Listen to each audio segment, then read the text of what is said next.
네, 오늘 아침 라디오에선 어떤 사람들이 나오고 어떤 말을 했을까요? 이 시간에 뜨거운 이슈들 잘 업데이트해드리는 시간입니다. 아침 뉴스와 또 달라진 얘기들도 저희가 함께 나눠보겠습니다. 자, 이우영 아나운서 함께 했습니다. 안녕하십니까? 안녕하십니까?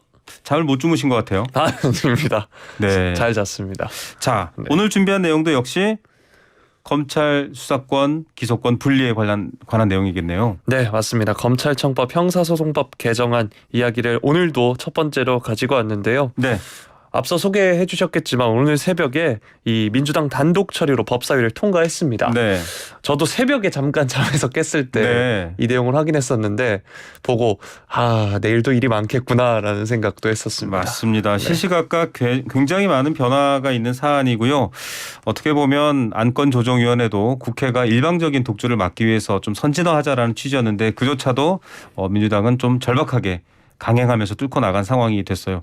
검수완박이라고 불리고 또 검찰청법, 형사소송법 개정안, 검찰 선진화법 이 얘기 말고 다른 뉴스 좀 가져오시는 네. 그런 날이 왔으면 좋겠다라는 게 국민들 마음일 것 같습니다. 그만큼 잘 해결돼야 될 텐데요. 관련 얘기들 먼저 들어보겠습니다. 자, 당연히 국민의힘에서는 굉장히 반발을 했겠네요. 네, 맞습니다. 날치기라면서 반발을 했는데요. YTN 라디오 뉴스킹 박지훈입니다의 윤석열 당선인 특별 보좌역이기도 한 국민의힘 박민식 전 의원이 인터뷰를 가졌습니다. 박민식 의원도 검사 출신이시죠. 네. 이에 대해서 정말 안타까움을 넘어서 한심하고 자괴감을 많이 느끼고 있다. 국민들한테 피해를 주는 만고의 악법이 될 가능성이 많다라고 했습니다. 또 이 법안이 통과되면 중수청 이야기가 계속 나오는데 네. 윤 당선인이 대통령이 됐을 때 이 문제에 대해 윤석열 당선인이 대통령이 되고 거부권 행사가 가능할 것 같은데 어떻게 보냐 진행자가 이렇게 물었습니다. 네. 박 전 의원은 중수청을 만들자는 것은 좋은 아이디어이긴 한데 형사사법 체계의 근간에 해당하는 것이고 이런 부분을 다른 나라들 영국이나 미국에서는 50년, 100년씩 논의를 해서 만든다. 이 점을 지적을 했습니다. 네. 어쨌든 굉장히 심도 있게 논의한 뒤 만들어야 되는데 그냥 아이디어 차원에서 한국판 FBI를 만든다. 이런 것들은 거부권 이야기를 떠나서 조심스럽다고 생각한다. 이렇게 말했습니다. 뭐 이런 얘기 들어보면 또 앞서 듣겠지만 비판하는 내용만 다 모아서 들어보면 정말 좋은 안건이 나올 것 같다라는 생각이 들 정도입니다. 신중해서 나쁠 건 없겠지만 또 반대 입장도 있는 거고요. 국민의힘의 반발이 거셀 텐데 전 국민의힘 의원을 지내셨던 김용남 전 의원도 얘기가 있었네요. 네, TBS 뉴스공장에 출연했는데요. 중재안을 처음에 받아들였던 것에 대해서 합의를 한 건 사실이다. 하지만 잘못된 합의이고 실수를 인정해야 한다. 이렇게 말을 했습니다. 실수였다라고 이분은 보시는군요. 네. 내용을 따져보면 사실 반대하는 게 맞다라는 게 국민의힘 입장이라는 건데요. 네. 당장 OECD 산하의 부패방지 워킹그룹에서 검찰 수사권이 폐지가 되면 부패 방지의 총량이 줄어들어서 심각해질 수도 있다는 의견 등이 있다. 그렇기에 통과시켜서는 안 되는 법이고 헌법 위반의 가능성도 매우 높기에 반대한다고 했습니다. 네, 디테일로 들어갈수록 사실 대립이 커질 텐데 이런 상황에 대해서 또 카운터 파트너죠. 최민희 전 의원 뭐라고 했나요? 네, 같은 프로그램에서 토론을 펼쳤는데요. 어쨌든 민주당 지도부는 협치와 합의 정신에 따라 박병석 의장 중재안이 내놓은 합의를 지켰는데 국민의힘은 갑자기 합의를 파기했다. 그래서 어제의 상황은 민주당은 잘한 거고 국민의힘은 입이 10개라도 할 말이 없는 상황이다라고 말했습니다. 네. 자, 사실 검찰은 우리나라에서 가장 강력한 칼, 즉 권력 기관이었습니다. 정치권이 이용하고 싶고 가깝게 지내고 싶은 욕망도 있었을 텐데 이것을 두고서 각자 입장이 상황에 따라 달라지는 면도 있는 건 거죠. 그리고 또 하나는 이 검찰 선진화법 혹은 검수완박이라고 비판하는 이 법이 지방선거에도 영향을 미칠 것이다라는 의견이 많아요. 네. 지금 청문회도 마찬가지고요. 거기에 대해서 박홍근 더불어민주당 원내대표가 한마디 했네요. 네, KBS 최강시사에서 인터뷰를 했는데요. 이 국민의힘이 이거에 대해서 계속 문제를 삼는 것이 의도가 있다라고 했습니다. 네. 향후 지방선거에도 문제를 삼다 보면 도움이 될 뿐만 아니라 네. 이제 원래 시작하기로 했던 인사청문 전국에서도 네. 도움이 된다고 봤습니다. 네. 아무래도 이제 그 후보들 논란이 많잖아요. 네. 이런 것을 묻히게 할 수 있고 이런 대결 국면을 만드는 것이 정치적 저의가 있는 것 아닌가라고 했습니다. 네, 이슈를 이슈로 덮는다 이런 얘기들 많이 들어보셨죠. 주제 바꿔보겠습니다.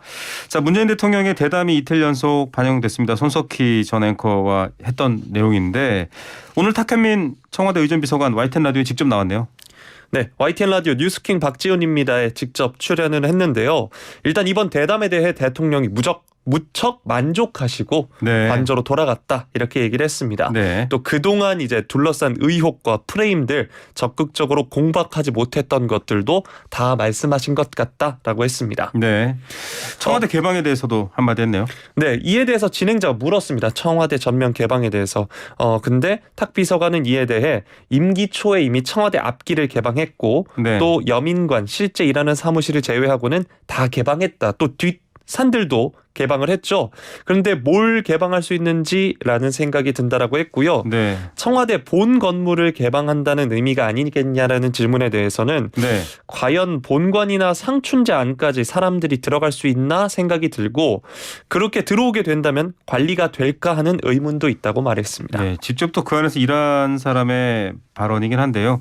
자, 이와 더불어서 뜨거운 게 바로 TVN 예능 채널 저희 바로 옆 건물이죠. 네, 맞습니다. 유키스 언더블럭의 논란이 여전합니다. 지금 문재인 대통령 출연은 거절하고 윤석열 당선인이 나온 거가 논란이 되고 있는데 최근에는 또 이재명 경기도지사 시절에 이재명 지사가 출연을 의뢰했는데 또 역시 정치인이 안 된다.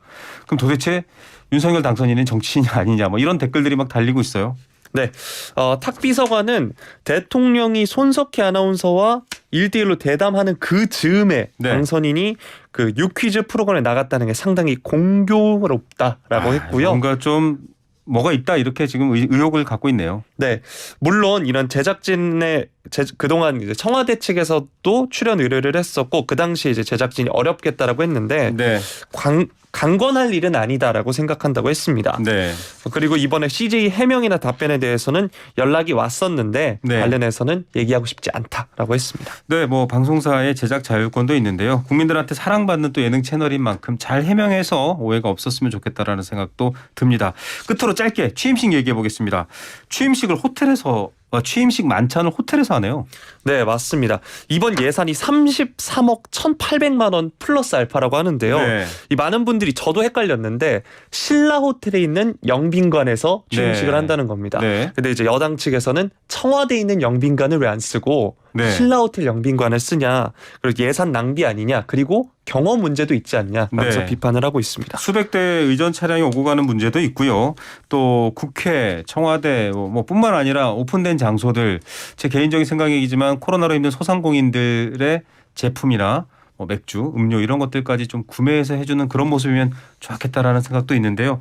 어떻게 펼쳐지고 열릴지는 또 당일이 지나봐야 평가할 수 있을 것 같습니다. 오늘 뉴스들 감사합니다. 고맙습니다. 이우영 아나운서였습니다.